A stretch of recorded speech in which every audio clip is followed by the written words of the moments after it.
오늘 우리에게 주신 하나님의 말씀을 봉독합니다. 요한복음 21장 1절부터 14절까지 말씀입니다. 그 후에 예수께서 디베랴 호수에서 또 제자들에게 자기를 나타내셨으니 나타내신 일은 이러하니라. 시몬 베드로와 디두모라 하는 도마와 갈릴리 가나 사람 나다나엘과 세베대의 아들들과 또 다른 제자 둘이 함께 있더니 시몬 베드로가 나는 물고기 잡으러 가노라 하니 그들이 우리도 함께 가겠다 하고 나가서 배에 올랐으나 그날 밤에 아무것도 잡지 못하였더니 날이 새어갈 때에 예수께서 바닷가에 서셨으나 제자들이 예수이신 줄 알지 못하는지라. 예수께서 이르시되 얘들아 너희에게 고기가 있느냐 대답하되 없나이다. 이르시되 그물을 배 오른편에 던지라 그리하면 잡으리라 하시니 이에 던졌더니 물고기가 많아 그물을 들 수 없더라. 예수께서 사랑하시는 그 제자가 베드로에게 이르되 주님이시라 하니 시몬 베드로가 벗고 있다가 주님이라 하는 말을 듣고 겉옷을 두른 후에 바다로 뛰어내리더라. 다른 제자들은 육지에서 거리가 불과 한 50칸쯤 되므로 작은 배를 타고 물고기 든 그물을 끌고 와서 육지에 올라보니 숯불이 있는데 그 위에 생선이 놓였고 떡도 있더라. 예수께서 이르시되 지금 잡은 생선을 좀 가져오라 하시니 시몬 베드로가 올라가서 그물을 육지에 끌어올리니 가득히 찬 큰 물고기가 153마리라 이같이 많으나 그물이 찢어지지 아니하였더라. 예수께서 이르시되 와서 조반을 먹으라 하시니 제자들이 주님이신 줄 아는 고로 당신이 누구냐 감히 묻는 자가 없더라. 예수께서 가셔서 떡을 가져다가 그들에게 주시고 생선도 그와 같이 하시니라. 14절 말씀 다 같이 합독하겠습니다. 이것은 예수께서 죽은 자 가운데서 살아나신 후에 세 번째로 제자들에게 나타나신 것이라. 아멘. 하나님의 말씀입니다. 오늘도 하나님의 말씀에 은혜 받으시고 새 힘을 얻으시고 또 한 주간 승리하시기를 축복합니다. 달무드에 이런 얘기가 나옵니다. 스승이 제자에게 묻습니다. 얘들아 새벽이 오는 것을 어떻게 아느냐. 제자 중 하나가 자신 있게 말합니다. 저 멀리서 양과 고양이가 오는 것을 구분해서 볼 수 있으면 새벽이 온 것 아니겠습니까? 스승이 고개를 흔듭니다. 다른 제자가 정답을 안다는 듯이 말합니다. 저기 멀리에 나무가 있는데 그 나무가 무화과 나무인지 포도나무인지 구분할 수 있으면 새벽이 온 것 아니겠습니까? 스승 역시 고개를 흔듭니다. 제자들이 그러면 새벽이 오는 것을 어떻게 알 수 있습니까? 그때 스승이 얘기합니다. 바로 너의 옆에 있는 사람이 이웃으로 보일 때 새벽이 온 것이다. 가장 깊은 어둠이 오면, 그러니까 세상에서 뭔가 식별할 수 있으면 밝은 새벽이 오는 것이 아니라는 겁니다. 옆 사람이 이웃으로 보일 때에 새벽이 온다는 것이죠. 이웃은 누구입니까? 그리스도의 사랑을 전할 대상이 우리의 이웃입니다. 복음을 전할 대상이 있어야 그게 우리의 이웃이라고 하는 거죠. 가장 가까운 이웃은 누구냐면 바로 가족입니다. 가장 가까운 이웃. 그러니까 그리스도의 사랑, 그리스도의 복음을 전해야 하는 것이죠. 그러니까 그리스도의 사랑과 복음을 전하게 되면 그 가정은 행복한 가정이 될 줄로 믿습니다. 5월달은 가정의 달이라고 부르죠. 우리 여러분의 가정 그리스도의 사랑이 가득하기를 축복합니다. 아멘. 그리스도의 사랑이 가득해요. 무엇을 통해서? 복음을 통해서. 그리스도의 사랑과 복음이 가득하면 그 가정은 행복한 가정이 됩니다. 왜냐하면 하나님께서 그 가정을 보시면서 행복하게 여기시기 때문에 그런 것이죠. 오늘 본문 요한복음 시리즈 44번째 시간인데요, 오늘 본문의 말씀은 여러분 많이 들으셨던 그런 본문일 수도 있습니다. 갈릴리 바다, 디베랴 호숫가라 그러는데 디베랴 호숫가를 또 갈릴리 호수, 갈릴리 바다 이렇게 부르기도 합니다. 그 갈릴리 호수에서 그 제자들이 고기를 잡는 장면이 나와요. 이어서 예수님이 부활하신 예수님의 세 번째 이 제자들에게 나타나신 모습이 나옵니다. 14절에도 마지막 세 번째 나타나셨느니라 그런 말씀이 나오죠. 여러분 기억하십니까? 부활 이후에, 예수님의 부활 이후에 이 요한복음 말씀을 시리즈로 전할 때 첫 번째 예수님께서 나타나십니다. 제자들에게. 그러면서 샬롬, 평강이 있으라. 그 기쁨을 주십니다. 성령을 받으라. 그러면서 또 기쁨을 주시죠. 이게 첫 번째 나타나심입니다. 두 번째는 그때 첫 번째 나타나실 때 제자 중에 도마가 없었어요. 그래서 도마가 의심하니까 예수님께서 두 번째로 나타나셔서 도마에게 내 못자국을 보아라, 내 창자국을 보아라. 그러면서 예수님께서 도마에게 하신 말씀이 뭐냐면 보고 믿는 자보다 보지 않고 믿는 자가 더 복되도다. 그러면서 믿음에 대해서 말씀해 주십니다. 그리고 오늘 세 번째, 예수님께서 갈릴리 호수에서 고기를 잡고 있는 제자들에게 나타나셔서 너의 그물을 그 배 오른편에다가 던져라. 그 그물을 많이 잡아요. 그리고 예수님과 함께 생선을 가지고 조반을 먹는 그 내용이 나옵니다. 자, 그런데 예수님이 제자들에게 나타나셨는데 이 제자들은 갈릴리로 돌아가서 마치 모든 사역을 포기하고 고기를 잡는 것 같아요. 마치 예수님께서 십자가에 죽으셨으니까 이제 실망해서 고향으로 돌아가 가지고 이제 고기 잡는 옛날 모습으로 돌아간 것처럼 보입니다. 그런데 상황은 그렇지 않아요. 이미 제자들은 부활하신 예수님을 이미 여러 차례 만났습니다. 그런데 왜 이 제자들은 갈릴리에 가서 있을까요? 그것은 마태복음 28장에 나오는 예수님의 명령 때문에 그렇습니다. 여러분, 예수님은 부활하신 이후에 마리아를 통해서 이 마태복음 28장 10절에 보면은 너희들은 형제에게 가라. 형제는 제자들입니다. 제자들에게 가서 그들로 하여금 갈릴리로 가라. 이 말을 예수님의 명령, 이것을 전해달라고 하는 거죠. 그러니까 이 소식을 들은 제자들은 갈릴리로 가는 겁니다. 그러니까 갈릴리로 가서 지금 예수님께서 갈릴리에 기다리고 계신데, 그렇게 지금 예수님께서 지금 이 제자들에게 명령을 하셨기 때문에 가는 겁니다. 그런데 갔는데 문제는 뭐냐면 갈릴리에 갔는데 예수님이 마치 먼저 와서 기다리실 줄 알았는데 예수님이 보이지 않습니다. 몇 날 며칠을 기다려도 예수님이 보이지 않아요. 그러니까 예수님이 보이지 않으니까 그때부터 이 제자들의 마음이 복잡해지는 겁니다. 마음이 심란해져요. 예수님이 언제 오시는 것일까? 그러는 와중에 마음이 심란하던 그때에 갈릴리 호수를 바라봅니다. 그러니까 갈릴리 호수를 바라보니까 석양의 빛이 이렇게 쫙 이렇게 비추면서 마치 황금 물결처럼 그 바다가 나를 향해서 나에게 막 손짓하는 것 같아요. 이리 와라, 이리 와라. 3년 전에 내가 이 갈릴리 호수에서 고기를 잡았었지. 마치 그 갈릴리 호수 밑에 고기들이 있는데 그 고기들이 막 자기를 부르는 것 같아요. 나를 부르는 것 같아요. 이 복잡해진 제자의 이 마음, 베드로의 마음에 이제 내가 예수님을 계속해서 기다려야 할 것인가? 아니면 예수님은 오지 않는 것 같은데 이제 다시 갈릴리 호수가 바닷가로 가가지고 내가 고기를 잡는 어부가 되어야 될 것인가? 이 제자는요, 베드로는 안 오시는 예수님을 포기하고 갈릴리에 배를 띄우고 고기를 잡습니다. 어찌 보면 흥분된 마음으로 막 고기를 잡아요. 그런데 고기가 잡히지 않습니다. 아니, 내가 3년 동안, 고작 3년 동안 이 호숫가를 떠나서 예수님을 따라다녔다고 고기를 잡는 내 실력이 그냥 형편 없어진 것 아닌가? 그물을 내립니다. 그런데 고기가 그물에 걸리지 않아요. 그리고 또 내립니다. 한 마리도 잡히지 않습니다. 설마 하면서 그물을 내리는데 자정이 넘어서 새벽녘까지 고기가 한 마리도 잡히지 않는 겁니다. 어찌 보면 이 갈릴리 호수는요, 고기를 못 잡는 것이 더 기적이에요. 수많은 고기들이 있어요.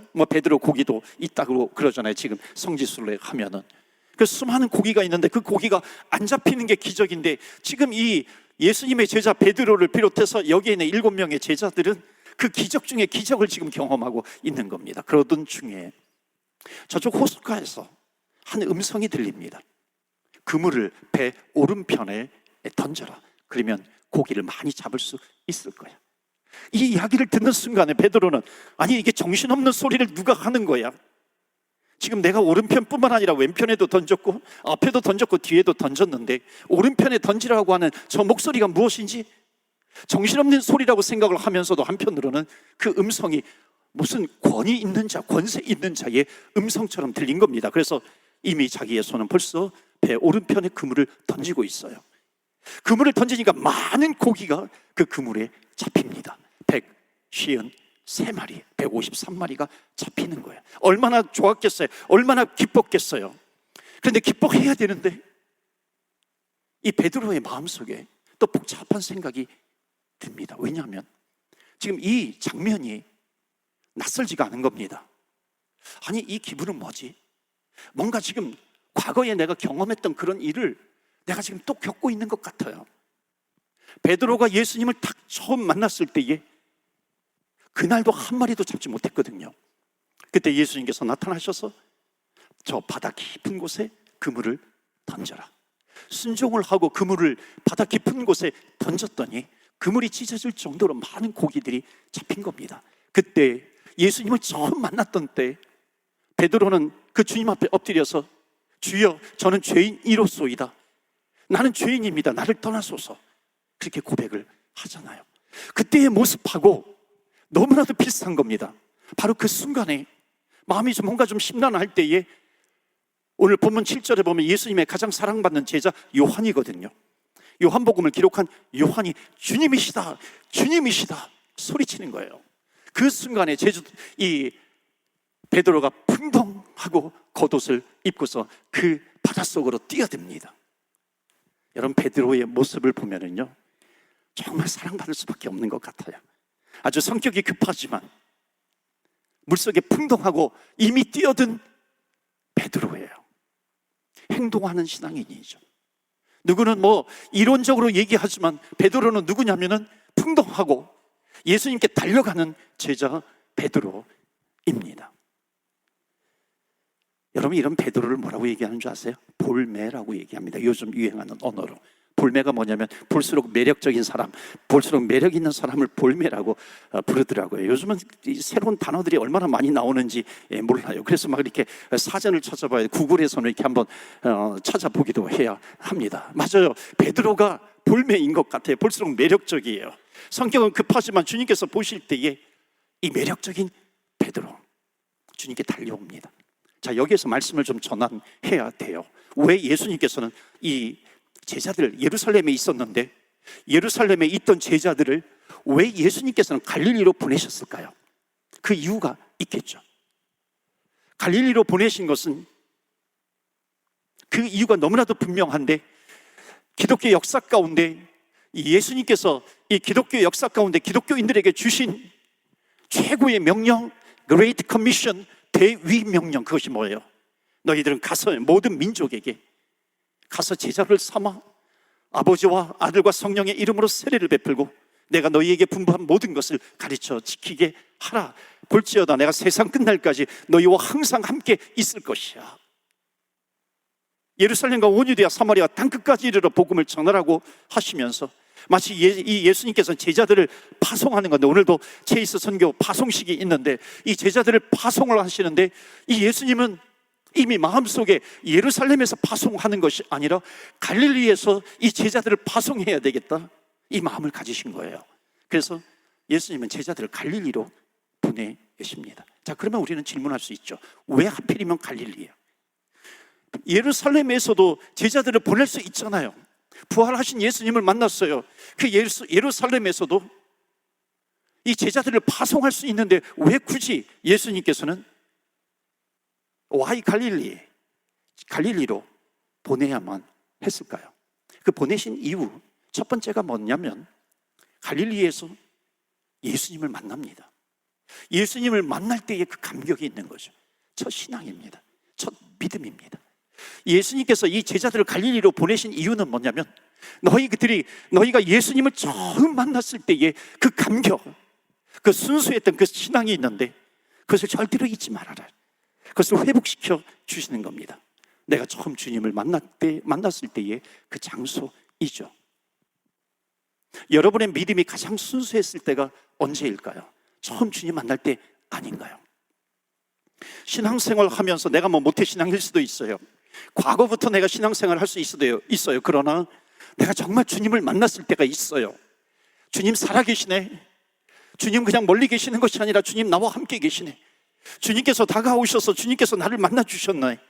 내가 처음 주님을 만났을 때에 여러분 얼마나 내가 감격이 있어요. 너무 복이 되어가지고 내가 세상의 모든 것을 다 포기한다 할지라도 내가 주님을 붙들겠다. 나에게 이 주님 한 분이면 충분해. 그런 마음을 가질 때가 있지 않았습니까? 가장 순수했던 때죠. 가장 깨끗했던 때입니다. 가장 욕심이 없었던 그날. 그러니까 이 예수님의 제자들에게 갈릴리는 바로 그런 장소였습니다. 그러니까 너희들이 예루살렘에서도 파송할 수 있으면 갈릴리로 가라. 갈릴리에서 너희들을 파송하겠다. 그 갈릴리 처음 주님을 만났을 때 가장 순수했던 믿음, 그것을 회복시켜 주시는 겁니다. 저희 세 아들 가운데 한 아이가, 누가 그랬는지 한번 게스해 보세요. 한 아이가 어렸을 때입니다. 아빠 나 죽고 싶어 그래. 아이 조그만 놈이, 조그만 아이가 죽고 싶어 그러는 거예요. 아니 얘가 무슨 얘기 하나 들어보았더니 얘가 설교 시간에 은혜 받은 거예요. 전도사님한테 은혜 받아가지고 아빠 나 천국 가서 예수님 만나고 싶어. 그 예수님 만나려면 내가 천국 가야 되는데 천국 가려면 내가 죽어야 되잖아요. 그러니까 아빠 나 죽고 싶어 그래요. 정말 예수님, 좋은 예수님을 만나고 싶은 거예요. 여러분, 이게 철이 없는 고백일까요? 아니면 정말 순수하게 내가 예수님을 만나고 싶어 하는 그 마음의 표현일까요? 예수님께서 그러시잖아요. 천국은 이런 자의 것이다. 어린 아이를 가르치면서 그렇게 말씀합니다. 예수님은 이 제자들을 파송하시면서 고관들이 살고 있는 예루살렘, 그곳이 아니야. 너희들이 만약 예루살렘에서 파송이 되면은 거기 예루살렘 물을 먹어가지고 너희들이 거들먹거리는 사람으로 너희들이 파송받을 수 있어. 근데 그것이 아니라 가장 순수했고 가장 깨끗했고 가장 욕심이 없었던 바로 그때입니다. 바로 그때에 그 믿음을 가지고 있었던 제자들을, 그 믿음을 회복시키기 위해서 갈릴리로 가라 하는 겁니다. 그러니까 그 순수한 믿음을 잃어버리지 말라 하는 거죠. 그 순수한 믿음을 잃어버리면 하나님께서 그들을 쓰실 수가 없다는 겁니다. 사랑하는 성도 여러분, 저마다의 갈릴리가 있죠. 그러니까 베드로에게는 갈릴리만 가면 자기를 부르시는 그 예수님 때문에 금방 마음이 뜨거워지는 것입니다. 여러분의 갈릴리는 어디이십니까? 만약에 우리 교회에 오셔서 내가 이 성전에서 주님을 뜨겁게 만났다면 우리 성전이, 교회가 여러분의 갈릴리가 될 수도 있는 겁니다. 이민 오셔가지고 내가 처음 떨어진 도시가 있잖아요. 그 첫 도시에서 내가 주님을 만났다면 그곳이 나의 믿음의 갈릴리가 될 수 있다는 것입니다. 저에게도 갈릴리가 있어요. 저희 중고등부 시절에, 그때는 금요 기도회가 아니라 금요 철야 기도회라 그랬습니다. 그래서 밤새 찬양하고 기도하고 뭐 친구하고 손을 붙잡고 기도하고 통성으로 기도하고 그러다가 새벽 기도회 때까지 계속 그렇게 하는 겁니다. 그 철야 기도회 때 순수했던 그 주님을 만났을 때, 그때 한 전도사님이 뭐라고 얘기하냐면, 너희도 금요 철야 기도 오려면은 성적표 제출을 해라 그래요. 성적표 제출을 해라. 그러니까 성적표를 이렇게 검사를 한다 그래요. 그래서 그때 정말 순수한 마음으로 금요 철야 기도에 참여하기 위해서 시험 때 공부를 열심히 했던 그런 기억이 나기도 합니다. 지금이야 기도에 참여하는데 성적표 내라 그러면 지금 무슨 소리야, 그럴 수 있지 않겠습니까? 아마도 그때 그 전도사님은 예수 믿는 사람은 공부도 잘해야 돼, 학생들에게 도전하기 위해서 그랬던 것 같아요. 그런 마음을 가지셨던 것 같습니다. 저는 지금도 목회를 하다가 조금이라도 내 마음이 변절되었다 싶으면 제 마음속에 갈릴리를 생각합니다. 그러면 마음이 뜨거워져요. 주님께서 나를 어떻게 불러주셨는데, 내가 주님 앞에 그렇게 기도했던 그때 그 마음, 그 갈릴리를 생각하면 어느덧 내 바뀌었던 마음이 이렇게 회복되는 것을 느끼게 됩니다. 어제도 말씀을 준비하면서요, 말씀을 준비하는데 얼마나 눈물이 많이 나던지요. 정말 주님께서 부르시던 그때가 이렇게 막 영상처럼 이렇게 쫙 보여지는 겁니다. 그날을 잊으면 저는 목회할 수가 없습니다. 예수님께서 이 제자들을 예루살렘에서 땅끝으로 보내실 수도 있는데도 불구하고 왜 예루살렘에서 갈릴리로 보내신 다음에 파송하는가? 너희들이 정말 순수하게 나를 만났던 그때가 있지 않는가? 그 믿음을 회복해야 그 마음을 가지고 땅 끝까지 가서 복음을 전할 수 있는 거야. 그것을 가르쳐 주시는 겁니다. 사랑하는 성도 여러분, 여러분들은 첫 신앙, 첫 믿음을 소유하고 계십니까? 여러분의 갈릴리는 안녕하십니까? 여러분의 갈릴리, 나의 신앙, 주님을 처음 만났을 때의 그 순수함이 여러분에게 있습니까? 오늘 혹시 예배를 드리는 데 있어서 아직까지 내가 주님을 만나지 못했어요, 내 마음에 갈릴리가 없어요, 그러신 분은 오늘 이 자리가 주님을 순수하게 만나고 주님을 뜨겁게 만나는 이 자리가 여러분의 갈릴리가 되시기를 주의 이름으로 축원합니다. 아멘. 주님을 만나는 자리이죠. 두 번째로, 왜 예수님은 제자들에게 갈릴리로 가라고 하셨을까요? 두 번째 이유는 뭐냐면 제자들을 겸손하게 만드시기 위해서입니다. 갈릴리는 제자들의 고향이에요. 고향은 어떤 곳입니까? 고향은 나를 포장할래야 포장할 수 없는 곳이 고향입니다. 고향을 가면은 그렇잖아요. 고향을 가면 다 나를 알잖아요. 내가 누구인지 그대로 드러나는 곳이 어디입니까? 고향입니다. 그러니까 예수님께서 제자들을 갈릴리로 보내십니다. 갈릴리로 보내시는 이유는 뭐냐면 너가 누구였는지 너희들 좀 보아야 된다. 예루살렘에서 만약에 보내게 되면 그 이스라엘에서 예루살렘은 어떤 곳이냐면 가장 대제사장이 있는 곳이에요. 고관들이 있는 곳입니다. 바리새인들이 있어요, 서기관들이 있어요. 아주 쟁쟁한 엘리트들이 있던 곳이 어디냐면 예루살렘이에요. 자, 예루살렘으로 너희들이 땅끝까지 너희들이 파송받아서 가게 되면은 너희들은 마치 너희들의 시각에 누구만 보이겠는가? 마치 예루살렘에서 보았던 그 사람들만 너희들에게 보일 것이 아닌가?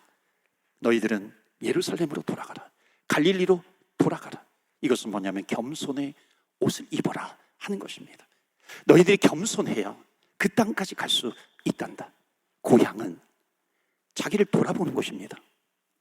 고향은 편하기도 하지만은 겸손해질 수 있는 곳이 고향입니다. 여러분, 제가 여러분 앞에서 막 설교를 해요. 목사님 소리를 들어요. 양복 입고 제가 설교를 한다고 해가지고 내가 무슨 인물이라도 된 것처럼 의기양양한다면 땅끝까지 갈 수 있을까요? 땅끝까지 못 가는 거죠. 그렇지, 나는 그런 사람이지, 나는 그런 사람이지. 돌아보게 하는 곳이 어디입니까? 갈릴리예요. 겸손한 마음으로 온 인류를 향하여, 열방을 향하여 갈 수 있다는 겁니다. 다윗이 왜 위대했을까요? 다윗이 위대한 이유는 뭐냐면 왕이었지만은 물론 그 다윗의 인생 전체를 보면은 넘어질 때도 있었어요. 그런데 그 인생 전체를 보면은 왕이 되었어도 그 하나님 앞에 초지일관 이 다윗이 가지고 있었던 마음은 뭐냐면 나는 목동입니다. 나는 목동입니다. 주여, 내가 목동입니다. 처음 하나님께서 이 다윗을 불렀을 때에 그때의 그 모습, 순수했던 모습, 그때를 다윗은 결코 잊지 못합니다. 그러니까 하나님께서 다윗을 사용하시죠. 저도 그렇고 여러분도 그렇고 우리가 얼마나 잘났으면, 우리가 얼마나 잘났길래 우리가 교만해질 수 있겠습니까? 우리는 우리를 너무나도 잘 알아요. 금방 교만해질 수 있고 누가 나를 좀 알아주지 않으면 금방 서운해질 수 있는 그런 사람이 되면은 절대로 그 마음으로는 땅끝까지 갈 수 없다는 겁니다. 복음을 전하기가 어렵다는 것이죠. 우리 권사님들 계시는데 우리 권사님들 처음부터 권사님이 아니셨잖아요. 우리 장로님이 계시는데 우리 장로님들 처음부터 장로님이 아니셨잖아요. 처음에 캐나다에 올 때 이민백 몇 개 들고 어찌 보면 아무것도 모르는 이 캐나다에 내가 떨어졌을 때에 내가 어떻게 살까, 어떻게 살 수 있을까, 두렵고 떨리는 마음으로 캐나다에 처음 왔을 때 그때 그 마음, 그때 그 시절 있잖아요. 우리가 그 얘기를 하기도 하잖아요. 겸손하게 만드는 나의 옛적 일이 있습니다. 나의 옛적 일을 잊어버리면 내가 처음부터 믿음이 좋았던 것도 아닌데 마치 처음부터 믿음이 좋았던 것처럼 내 자신을 포장하고 마는 그런 사람이 되어버리는 겁니다. 어느 권사님이 지금 항암 치료를 하시는데요, 그분의 고백이 얼마나 저를 눈물 나게 하든지요. 환자의 고통을 내가 당해보니까 정말 환자의 고통을 알게 하시는 하나님, 그 고백을 해요. 그러면서 나를 겸손하게 만드시는 하나님 아버지래요. 그 아파하면서도 그러나 나를 사랑하시는 하나님. 여러분, 하나님은 우리를 겸손하게 만드시잖아요. 세 번째로 왜 예수님은 제자들을 갈릴리로 보내셨을까요? 그것은 너희들이 열방으로 나가야 될 때, 열방으로 나가면 너희들이 만나야 될 사람들을 미리 보여주시는 겁니다. 예루살렘에는 출세할 수 없을 정도로 출세한 사람들이 있습니다. 거기에서 만약에 바로 열방으로 간다면 그 눈이 어디에 고정이 되어 있습니까? 바로 이런 사람 아니겠어요? 뭐 명품백을 들고 있는 사람, 가장 좋은 옷을 입고 있는 그런 사람들에게 그 눈이 고정되어 있지 않겠습니까? 그런데 너희들 갈릴리로 가라. 갈릴리에서 너희들을 파송할 것이다. 그 갈릴리는 가난한 사람들도 있어요. 이방인들도 얼마나 많은지 모릅니다. 그 갈릴리를 다시 보여주시면서 너희들이 땅 끝까지 나아갈 때에 예루살렘에 있을 법한 사람들을 만나도 그들에게도 복음을 전하는 것이고, 그렇지 않고 고아와 가난한 사람과 눈먼 사람과 그런 사람들을 만나도 너희들은 또 뜨거운 마음으로, 겸손한 마음으로 그들에게 복음을 전할 수 있는 것 아닌가. 그래서 예수님은 그들을 갈릴리로 보내십니다. 병원에서 재활치료하고 계시는 한 권사님이 계시는데 한 발 한 발 걷기도 참 힘들어하세요. 이거는 클러치 같은 거를 들고서도. 그런데 그 눈에 누가 들어오냐면, 거기는 다 아픈 사람인데 자기보다 더 아파하는 것 같은 그 젊은 그 부인이 눈에 들어오는 겁니다. 그러니까는 긍휼히 여기는 마음, 불쌍히 여기는 마음으로 그분을 붙들고서 막 눈물로 기도하는 겁니다. 그리고 내가 너에게 예수님을 좀 소개하고 싶다. 예수님 살아계신 하나님, 치료하시는 하나님이셔. 그 하나님 전하고 복음을 전하고, 그러면서 십자가를 전해주는 겁니다. 그러면서 전화가 왔어요. 목사님, 내가 전도하는 사람이 되었어요. 내가 전도하는 사람이 될지 내가 알았겠어요? 나는 몰랐어요. 그런데 하나님께서 나에게 용기를 주셨어요. 내가 복음을 전하고 있어요. 이분은 굉장히 똑똑하신 분입니다. 배울 대로 배우신 분이에요. 얼마나 엘리트 중에 엘리트인지 모릅니다. 책도 쓰시고 그러신 분인데 하나님께서 나를 전도자로 삼아 주셨네요. 나를 다시 태어나게 하셨어요. 그 병원은 그분의 갈릴리가 된 겁니다. 사랑하는 성도 여러분, 우리가 왜 갈릴리로 가야 하는 것인가? 거기에서 예수님은 그 제자들을 세 번째로 만나 주십니다. 성경을 읽다가 이야기하고 마칠게요. 구묘기도회 때도 잠깐 나누었는데, 예수님께서 제자들에게 세 번째 이제 나타나셨는데 베데스다 연못가가 나옵니다. 베데스다 연못가에 38년 된 병자가 있었어요. 누군가가 나를 넣어주면은, 그 연못가에 나를 넣어주면은 내가 내 병이 나을 수 있는데 나는 돈도 없어요, 권세도 없어요, 백도 없어요, 도와줄 친구도 없는 겁니다. 그런데 예수님께서 나타나셔서 너의 자리를 들고 일어나라, 자리를 들고 걸어가라. 묵상이 되더라고요. 왜? 거기 수많은 병자들이 있어요. 그런데 왜 예수님께서 이 여인에게 가셔서, 이 환자의 병자에게 가셔서 너의 자리를 들고 일어나라 그렇게 말씀하셨을까요? 그렇게 많은 사람이 있는데, 여기도 많은 분들이 있는데, 이 지구촌에 수많은 사람들이 있는데 예수님은 영안을 여셔서 그 중심을 보실 때에 정말 이 중에 가장 나를 필요로 하는 사람이 누군가, 나를 필요로 하는 사람, 나를 찾고 찾는 자가 누구인가? 예수님은 바로 그 나를 찾고 찾는 자, 그 사람에게 다가오신다는 겁니다. 내가 세상도 좀 의지하고 예수님도 좀 의지하고, 예수님을 좀 의지하다고 말면 그만두지 뭐, 이런 사람에게 찾아오시는 것이 아니라 마치 한 옵션, 여러 가지 옵션 가운데 하나로 예수님을 붙드는 그런 믿음이 아니라, 주님, 예수님이 없으면 나는 살 수 없어요. 하나님이 아니면 나는 한 시간도 하루도 살 수 없는 그 나입니다. 나의 연약함을 가지고 주님 앞에 나와 주님을 찾고 찾는 사람. 여러분, 주님은 절대로 그 사람들을 외면하지 않으신다는 겁니다. 주님은 약속하셨어요. 이 38년 된 병자, 친구도 없고 누구도 없어요. 나를 도와줄 사람이 아무도 없는데 보니까 예수님밖에 없어요. 여러분, 우리가 인생을 살아갈 때 깊은 계곡을 지날 때가 있지 않습니까? 믿었던 사람에게 실망을 해요. 손가락 하나 가닥할 수 없는 그런, 나에게 힘이 없어요. 아무런 소망이 없는 그 어둠의 그 계곡을 지나갈 때가 있지 않습니까? 정말 힘이 없어요. 때때로는 힘들어서 그런 날이 나에게 내 마음에 찾아오기도 합니다. 때로는 다른 고통이 내 마음을 이렇게 후벼 파기도 해요. 그렇다고 해가지고 누구에게 얘기할 수 없는 그런 아픔입니다. 내가 누구에게 가가지고 하소연할 때가 있습니까? 여러분, 하소연하면요, 그날 한 주간만 지나면 다음 주에 또 이쪽 저쪽에서 얼마나 많은 말들이 나오는데요. 힘들어도 힘들다고 표현을 못하고, 어려워도 어렵다고 표현하지 못하고, 없어도 없다고 표현하지 못하는, 여러분, 힘들어도 티를 내지 못하는 그런 우리의 인생 아닙니까?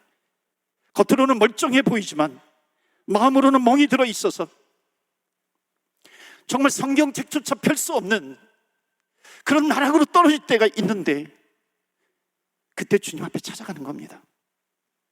아무도 없어요. 아무도 보는 사람이 없고 아무도 듣는 사람이 없어요. 그 주님 앞에, 주님을 찾아서 그 앞에 무릎을 꿇습니다.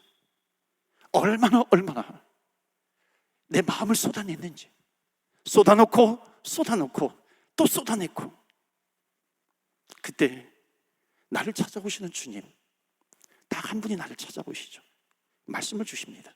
시편 42편, 내 영혼아 너가 어찌하여 낭망하는가? 내 영혼아 너가 어찌하여 실망하는가? 어찌하여 너가 근심하는가? 불안해하는가? 너의 소망을 예수께 두라. 너의 소망을 여호와 하나님께 두라는 것입니다. 눈물이 터지지 않습니까? 그 주님을 만나게 되면, 날 찾아오신 주님, 내가 찾아갈 힘도 없어서, 아무도 없어서 이곳에 왔는데 주님께서 나를 찾아오십니다. 너가 어찌하여 낭망하냐, 낙심하냐, 불안해하는가? 너의 소망을 하나님께 두어라. 여러분, 예수님이 찾아오시는 겁니다. 38년 동안 누워 있었지만 그 예수님께 찾아오셔서 아주 기막힌 고백을 하세요. 위대한 고백. 너의 자리를 들고 일어나라. 너의 자리를 들고 일어나. 너의 침상을 들고 일어나라. 예수님께서 낫게 해주시는 겁니다. 너가 오늘 완치 받았느니라. 누구만이 할 수 있어요? 예수 그리스도, 하나님만이 하실 수 있다는 겁니다. 베데스다 연못가는 알고 보니까 예수님이에요. 예수님의 품이고 예수님의 보혈이더라고요. 그것이 바로 나의 갈릴리, 나를 만나주신 그 주님, 내 손을 붙잡아 주시는 주님. 여러분, 진짜 보혈을, 예수 그리스도의 보혈 안으로 들어가면 그 영혼은 사는 겁니다. 나를 거기에 담그면 나는 살아갈 수밖에 없어요. 사랑하는 성도 여러분, 힘이 없을 때 여러분 누구를 붙들어야 되는가? 주님을 붙드세요. 예수님을 붙드시고 하나님을 붙드세요. 그러면 우리는 사는 겁니다. 예수 그리스도의 보혈에 여러분의 몸을 담그세요. 여러분의 마음을 담으시고 나를 예수님의 보혈에 담그는 겁니다. 주님께서 약속하신 것은 뭐냐면, 너의 자리를 들고 일어나라. 너의 자리를 들고 일어나. 주님께서 회복시켜 주시는 겁니다. 그러한 저와 여러분 회복의 경험이 있기를 주 예수 그리스도 이름으로 축원합니다. 아멘. 우리 짧은 시간이지만 우리 간절하게 오늘 말씀을 붙들고 기도합니다. 하나님, 제 마음에 갈릴리를 회복시켜 주옵소서. 처음 주님을 만났던 갈릴리, 하나님, 만약에 그 주님을 만난 경험이 없으면 하나님, 오늘 주님을 만나는 날이 되게 하여 주옵소서. 정말 내 마음속에 찾아오시고 나를 붙들어 주시고 나를 인도하여 주시옵소서. 아버지, 주님을 처음 만났던 그날, 그런데 어느덧 교만해지고 있는 내 모습을 보게 됩니다. 하나님, 다시 갈릴리로 돌아가라 하신 그 말씀을 붙들고 나아갑니다. 갈릴리를 내 인생 가운데 갈릴리를 회복시켜 주시옵소서. 회복시켜 주시옵소서. 우리 다 같이 한 번 더 주여, 주의 이름 부르며 기도하며 나아갑니다. 주여.